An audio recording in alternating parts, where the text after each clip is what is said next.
Hello food lovers, welcome to cooking world. ఈ రోజు వీడియోలో ఇంట్లో ఉన్న రేషన్ బియ్యం అండ్ ఇంట్లో ఉన్న మినపప్పుతో కమ్మటి దోశ ఎలా చేసుకోవాలో చూద్దాం. దీనికోసం అయితే ఫస్ట్ మినపప్పు అండ్ రేషన్ బియ్యంలో కొద్దిగా పచ్చెనపప్పు వేసి నానబెట్టాలన్నమాట. రైస్ అండ్ పప్పు నానుతున్నప్పుడే నీట్గా క్లీన్ చేసుకోవాలి ఆ రైస్ అండ్ పప్పుని.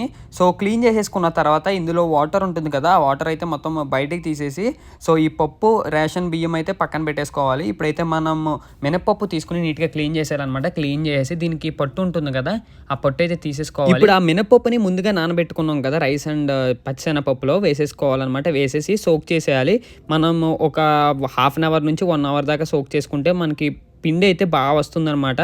సో ఇవన్నీ మిక్స్ చేసేసి ఒక 1 అవర్ అయితే మనం నానబెట్టేసుకోవాలి. ఇంకా ఎక్కువ కూడా నానబెట్టుకుంటారు. సో ఇప్పుడైతే ఇదంతా మిక్సర్లో అయితే ఆడిచ్చేద్దాం. ఇప్పుడు దోశలు వేసుకోవడానికి దోశల పిండి అయితే రెడీ అయిపోయింది. సో కనిపిస్తున్న విధంగా అయితే కలిపేసి పక్కన పెట్టుకోవాలి. ఇప్పుడు చట్నీ కోసం అయితే వేపుడు శనగపప్పు, జీలకర్ర, వెల్లుల్లిపాయ అండ్ పచ్చిమిరపకాయలు అయితే తీసుకుని ఒక ప్లేట్లో పెట్టుకోవాలి. ఇప్పుడు స్టవ్ మీద కడాయి పెట్టి పచ్చిమిరపకాయలు అయితే వేపించుకోవాలన్నమాట. పచ్చిమిరపకాయలు వేపుకోయిన తర్వాత దాంట్లో అయితే వెల్లుల్లిపాయ రెబ్బలు అయితే వేసేసి తర్వాత కొద్దిగా మనం జీలకర్ర ఉంది కదా, జీలకర్ర కూడా వేసేసి మిక్సీ పట్టించేయాలి. చట్నీ అయితే రెడీ అయిపోయినట్టే. సో ఇప్పుడైతే మనం దోశలు వేసుకుందాం. ప్యాన్ అయితే వెలిగించేసి సో ముందుగా చేసి పెట్టుకున్న బ్యాటర్ ఉంటుంది కదా, ఆ బ్యాటర్ అయితే వేసుకోవాలన్నమాట. సో ఎప్పుడైనా సరే దోశల పిండి నెక్స్ట్ డే కానీ 2 డేస్కి కానీ బాగుంటుంది. స్టవ్ వెలిగించి లో టు మీడియం ఫ్లేమ్లో ఫ్లేమ్ పెట్టేసిన తర్వాత మనం చేసి పెట్టుకున్న బ్యాటర్ ఉంటుంది కదా, అది పిండి ఉంటుంది కదా దోశ పిండి, అదైతే మనం ఈవెన్గా రౌండ్ షేప్లో అయితే వేసుకోవాలన్నమాట. కాసేపు కాలాక దాని మీద కొద్దిగా ఆయిల్ వేసి సో తిప్పేసుకుంటే వేడి వేడి దోశ అయితే రెడీ అయిపోయింది.